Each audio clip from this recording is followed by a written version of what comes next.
My name is Marta Lishevska. I'm glad to see you now. A lot of countries said that if we take in attention European Union and Ukraine, that it should be not emotional but political decision. What do you think about this? And if it's possible to do not emotional decisions if we take in attention situations now in Ukraine? I think, so first of all, hello, I'm Jan. Nice to meet you. Nice to welcome you here at the Czech Students for Liberty conference. And I think both of these areas are very important because I think we as people have very strong emotional response to cruelty, and I think the elimination of cruelty in the world is one of the biggest arguments for liberalism that people all share. And when we observe the cruelty that is being done on people of Ukraine, I think that is a very strong emotional argument for support of Ukraine and its defense and putting a stop to the invasion. And I think the political field is where we can use these emotions and advocate for more support of the people who are defending themselves against the invaders. To meet you, Jan. I'm Katarina. So during the war, everything and everyone suffered, and especially the economy. In your opinion, how can the economy decline be overcome with the war in Ukraine in nowadays? Mm-hmm. I think one of the biggest advantages that liberal countries have is trade and open relationship with one another, and that is why I was very ashamed of Central Europe when many countries closed its borders to Ukrainian exports. And I think this is something that everybody who lives in these countries, whether it's Hungary or Poland or Slovakia, should really strongly push against, because I think one of the easiest and best ways how everyday people can support Ukraine is to just buy Ukrainian produce and Ukrainian products, because that both benefit themselves by getting the products, and they benefit Ukrainians who need the resources to sustain their lives that have already been so much impacted by the war. Impacts on positive change. Us, as the liberals, we're exactly the opposite. When we see a problem, and we point immediately to the government and blame the government for every misfortune. And obviously, I think What, in your opinion, will be development of the war in Ukraine? What is your predictions about this? One has hopes and then one tries to predict the future, and it's not necessarily the same. Right? I very much hope that Ukraine will be able to restore full sovereignty over its entire territory. I very much hope that the liberal democratic developments can happen in the country, and that the government in Kiev will be able to restore order and help the people in those regions that were taken over by Russia. But I don't think this is going to be an easy endeavor. I think we had very high hopes over the summer on how some of these developments will go. At the moment, it seems like there is a bit of a stalemate.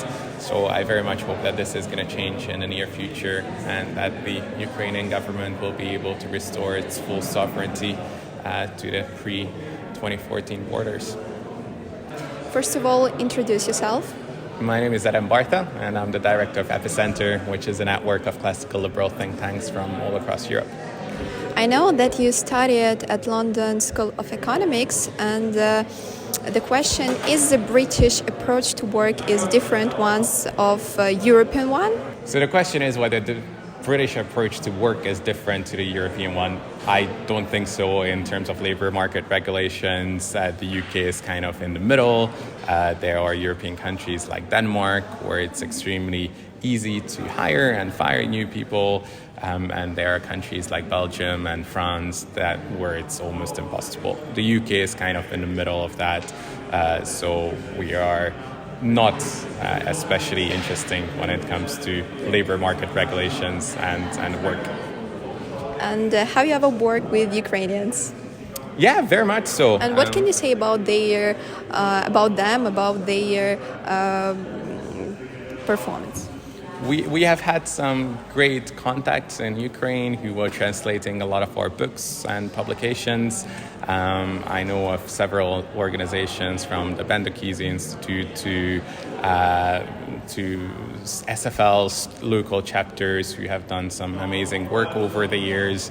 So I've had the great pleasure of working with many Ukrainians throughout my life, and I hope that they will be able to focus on your main jobs and work in the near future rather than being at the front, delivering medical aid and engaging with the war effort. So I hope to be able to have them back in the classical liberal circles soon. Thank you so much. What can you say about the development of the war in Ukraine now? What is your predictions about this? Yeah. Hi, my name is Filip Blaha. I'm the National Coordinator of Students for Liberty Czech Republic. And from my point of view, I'm very optimistic about the war in Ukraine. I think that Ukraine is on the winning side right now, and the things are going to be better, and hopefully in next year or two, Ukraine will finally kick Russia out of its country, and we all can celebrate the victory of Ukraine together. Hello, I'm so appreciated to meet you today. My name is Katerina. First of all, I need to know why are you here and what is the main role on this event for you? My main role is to be in the audience, which I enjoy way more than to be on the stage. I'm a long-time supporter of free market movement, and I want this is for me a way to reconnect with my friends and to also learn what's new. And I can see where these ideas developed from when I was as young as these guys are. How do you see why, in order to live well, there is no alternative of democracy, freedom, and market economy? Because the negation of this is that somebody will have to take care of this. That means somebody would have to be appointed, and all those decisions that would have an impact on how we live would have to be made by somebody else. Now, of course, if that somebody was my father, I believe I would live quite well, right? But I don't even trust my father that he would run this country well. I don't trust myself that I would run this country well. Since the time we went to the project and art, all over the world, we came to Great Britain, to Cardiff, to Paris, to Italy, Switzerland. We talked to different politicians about our pain, and about bombs, and about the ignorance which we hear and listen to day by day. And it's a great pain, and we don't know when it will finish.